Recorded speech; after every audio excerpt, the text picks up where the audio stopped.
उपस्थित सभी वडीलगण, युवा साथी, माताएं, बहनें, सभी को मेरा गुलगुलान, जय जोहार। आपकी जय, स्वकथा पितृ की जय, प्रकृति की जय और जय भील प्रदेश।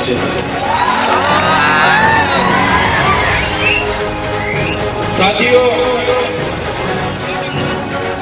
माना जाता है कि करीबन 60 लाख साल पहले मानव सभ्यता का अस्तित्व इस पृथ्वी पर हुआ। 50,000 साल पहले मानव का शारीरिक और मानसिक तौर पे विकास हुआ। करीबन 10,000 वर्ष पहले इस पृथ्वी पर कृषि का शुरुआत हुई।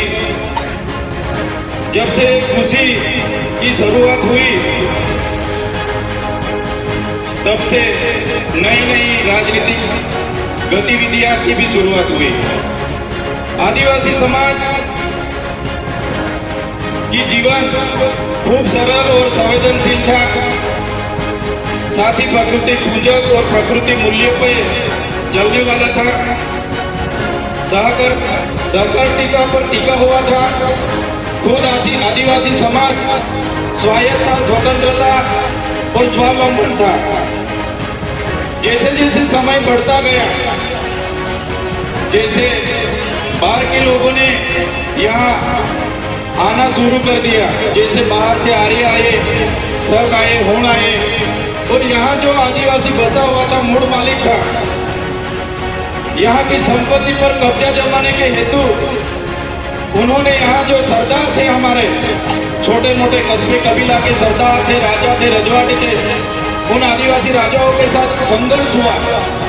संघर्ष में कई सारे हमारे कस्बा कबीले के सरदार, कई सारे राजा उस संघर्ष के दौरान हार गए। कहीं ना कहीं बाहर के लोगों ने यहाँ पे आधिपत्य जमाया। बाद में धीरे धीरे चलते हुए हम देखेंगे तो उन लोगों के साथ ही साथ विदेशी फ्रेंच आए, पोर्टुगीज आए, स्पेनिश आए, अंग्रेजों आए, मुगल आए, कई सारे लोगों ने इस देश में आकर यहाँ की संपत्ति को, यहाँ की खनन संपदा पर अपना अपना कब्जा जमाया।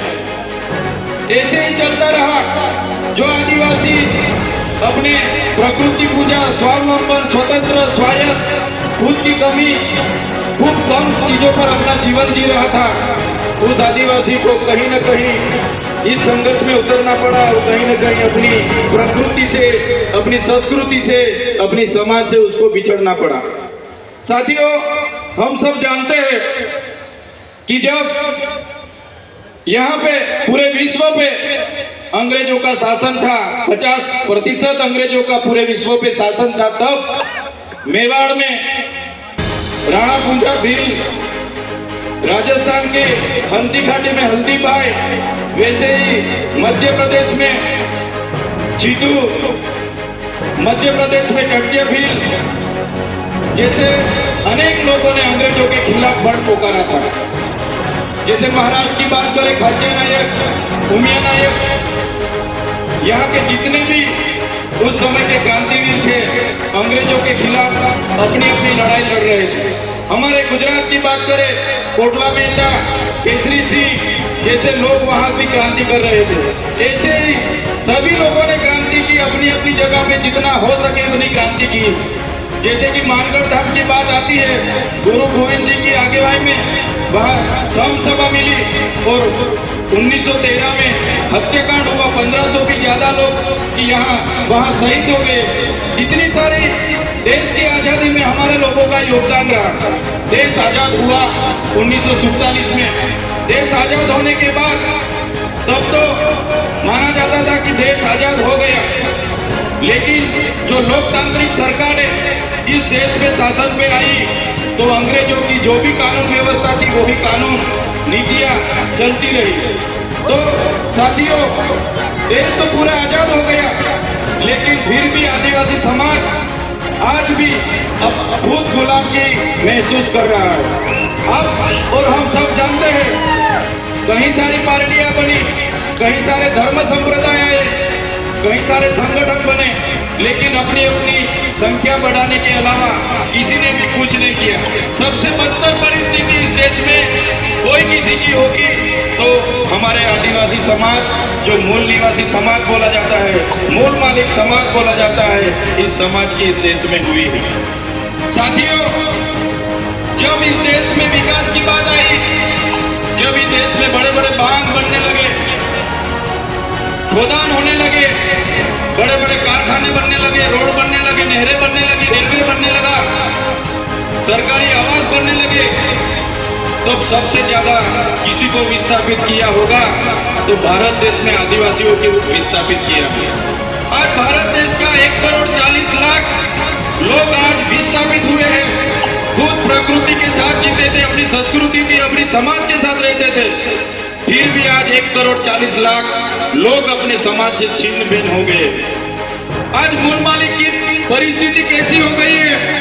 आज मूल मालिक को मजदूर बना दिया गया है। आज भारत देश की बात करें, 80% आदिवासी आज भी गरीबी रेखा के नीचे जी रहे हैं। 80% लोग आज भी गरीबी रेखा के नीचे जो जी रहे हैं वो आदिवासी है। साथियों, पूरे देश में आज खनिज संपदा की बात करी जाए तो सबसे ज्यादा खनिज संपदा जो आदिवासी एरिया में है, 80% खनिज संपदा अपने यहाँ होते हुए भी आज आदिवासी को मजदूर बना के इन सरकारों ने रखी है। तो साथियों, आदिवासी एकता परिषद यही सिखाता है कि आदिवासी कौन था, कहां से आदिवासी आए, क्या हुआ। तो आदिवासियों का इतिहास बहुत पुराना है। आदि अनादि काल से यहाँ रहने वाला हमारा आदिवासी, इतने सारे देश की आजादी स्वतंत्रता संग्राम में हमारा योगदान रहा, देश के विकास में हमारा योगदान रहा। जहां भी जरूरत पड़ी हमारे लोगों ने अपनी जमीन दे दी। आज आदिवासी 50% आदिवासी के पास अपनी खुद की जमीन नहीं है। आज देश में 8% आदिवासी बस रहा है, लेकिन आज देश में 1% भी जमीन आदिवासी के पास नहीं है। साथियों, ये मूल मालिक की हमारे देश में ये हालत इन सरकारों ने बनाई है। तो साथियों, यही बात हम करते हैं और आज भी यही बात इस मंच से करेंगे कि जिस तरह देश में हमारी परिस्थिति हो गई है, कितनी भी सरकारें आएगी, हम भी आएंगे, जीतेंगे, एमपी बनेंगे, एमएलए बनेंगे, मंत्री बनेंगे, जितनी भी पार्टी आएंगी, जो गैर आदिवासी की पार्टी होगी वो रिमोट उनके पास रखेगी, हम मंत्री तंत्री या कुछ भी हो जाएंगे, लेकिन आदिवासी की बात रखने के लिए कोई हमारे सामने नहीं आने वाला। साथियों, हम मन से हर बार कहते रहे और आज भी यही बात दोहराएंगे कि हम जिस इलाके से आते हैं वो आदिवासी इलाका है। हम अपनी आदिवासी एसटी सर्टी से अनामत रिजर्व बैठक से एमएलए बने हैं। तो जब भी हमारे समाज के लिए लड़ना होगा, जब भी हम हमारे समाज के लिए बोलेंगे, जब भी हम हमारा भील प्रदेश के लिए बोलेंगे और हमारी पार्टी जिस दिन हमें रोकेगी, इस दिन हमारे पार्टी के लिए हम पहले रिजाइन करेंगे। साथियों, आदिवासी का उत्थान, आदिवासी का उत्थान, आदिवासी का स्वायत्त राज होगा तभी आदिवासी का उत्थान होगा। आज आदिवासी एमएलए भी बने हैं, लेकिन जो मेन पोस्टिंग है सीएम है वो आदिवासी नहीं है। ट्राइबल एडवाइजरी की कमेटी आदिवासी के नहीं है, यहाँ के अधिकारी एनजीओ हमारे आदिवासी के नहीं है, इसलिए आज आदिवासी के बारे में कोई सोच नहीं रहा।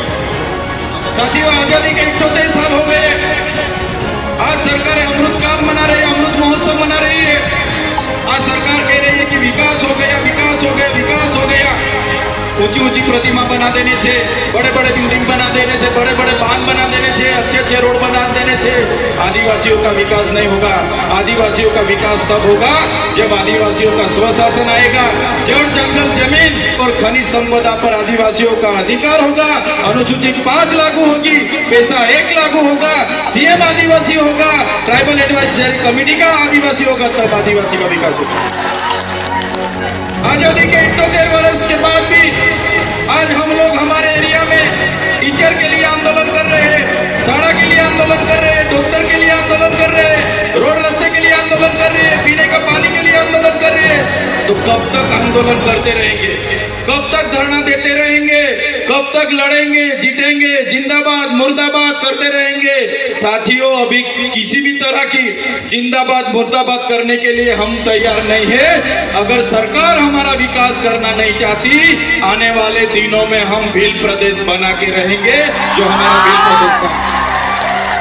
हमारा भील प्रदेश था, आजादी के बाद उस भील प्रदेश को महाराष्ट्र, मध्य प्रदेश, राजस्थान और गुजरात में बांट दिया है। आज भी हम लोग बॉर्डर लेस होके हमारा रोटी बेटी का व्यवहार आज भी चल रहा है। हमारी पूजा विधि, जन्म विधि, मरण विधि आज भी सेम है। आज भी हम लोग, हमारी बोली भाषा, हमारा पहरवेश, हमारा नाच गान आज भी हम चारों राज्यों में है। साथियों, ऐसे लड़ने का अभी टाइम नहीं है। सरकार को हम बोलना चाहते हैं, सरकार ऐसे ही करेगी। विकास के नाम पे हमको छिन्न भिन्न कर रही है, हमको बांट रही है, धर्म संप्रदाय के नाम पर बांट रही है। तो साथियों, ज्यादा टाइम नहीं लूंगा मैं, लेकिन जरूर इतना बोलूंगा सरकार को कि जिस तरह तेलुगु लोगों को तेलंगाना मिला, तमिल लोगों को तमिलनाडु मिला, मराठाओं को महाराष्ट्र मिला, गुजरातियों को गुजरात मिला, पंजाबियों को पंजाब मिला, नागा लोगों को नागालैंड मिला, झारखंडियों को झारखंड मिला। इसी तरह आने वाले दिनों में हमारे आदिवासियों को भील प्रदेश चाहिए। देश का 29वां राज्य हमको भील प्रदेश चाहिए। भील प्रदेश हम बना के रहेंगे, ये हमारा अधिकार है। संविधान ने हमको अधिकार दिया है। भाषा की तौर पे, जाति की तौर पे हमको भील प्रदेश मिलना चाहिए। मेरे तमाम बड़े बुजुर्ग, मेरे युवा साथी, मेरी माता बहनों को भी अपील करता हूँ इस मंच से, आने वाले दिनों में जो आदिवासियों का विकास करना होगा तो स्वतंत्र राज चाहिए, और स्वतंत्र राज यही होगा, भील प्रदेश बनेगा तभी हमारा राज आएगा। धन्यवाद। जय जोहार, जय आदिवासी, जय भील प्रदेश। सभी साथियों को सेवा जोहार, नमस्कार, जय भीम। आपने चेतर भाई वसावा की बातें सुनी, इसके लिए सभी साथियों को धन्यवाद। और आप लोग चेतर वसावा के जो विचार है, जिन्होंने आदिवासियों के इतिहास को खंगाल कर रखा, आप लोगों के सामने आपको कैसा लगा, चेतर भाई वसावा के लिए कमेंट करें। सभी साथियों को फिर से सेवा जोहार, नमस्कार, जय भीम। संदीप बनकी मीडिया चैनल पर पहली बार है तो चैनल को सब्सक्राइब करें। वीडियो पसंद आए तो वीडियो को लाइक करें। सेवा जोहार, नमस्कार, जय भीम।